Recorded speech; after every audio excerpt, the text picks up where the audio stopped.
Hello po, kamusta? Muli, ito po ang inyong lingkod, si Ate Ai. Psalm 126:5. To those who sow in tears will reap in joy. May mga moments ka ba na nakatulugan ang pag-iiyak, mga hikbing di mapigilan, bigat na walang paglagyan? Mga pagkakataong sagad ka na sa pagtitimpi at pagbibigay ng pagkakataon. Mga pagkakataon na kahit wala kang ginagawang masama, ay na-misunderstood pa ang ginagawa mong kabutihan. Ang natatangi mo lang magagawa ay iiyak at nang mawala, mapapaisip ka na lang talaga kung may bukas pa ba. Hindi mo alam ang gagawin na kahit anumang pilit ay sadyang ganun din pupunta. Mapapasambit ka na lang talaga na Lord, tama na. Pero may promise sa atin ng Panginoon na isipin na piliin pa rin ang tama kahit hindi nila nakikita.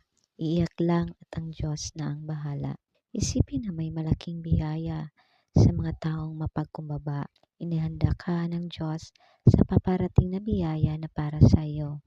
Mabigat man ang pagdadaanan ay dahil masyadong malaki ang blessings na nakalaan sa iyong bukas.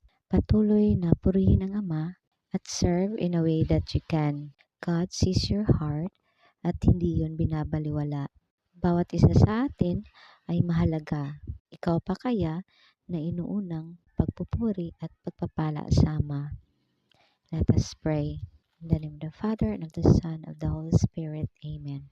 Heavenly Father, thank you for the gift of life.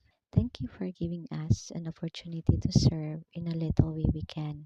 I know I am not worthy to be called your servant. Sometimes I'm overwhelmed with fear and insecurities, but to have a life and a chance to live, still do the things that I want, it's a blessing. Thank you for always forgiving, loving, protecting, and providing us with our family. Hold us when we can't, and journey with us to live with happiness and a purpose-filled way of life.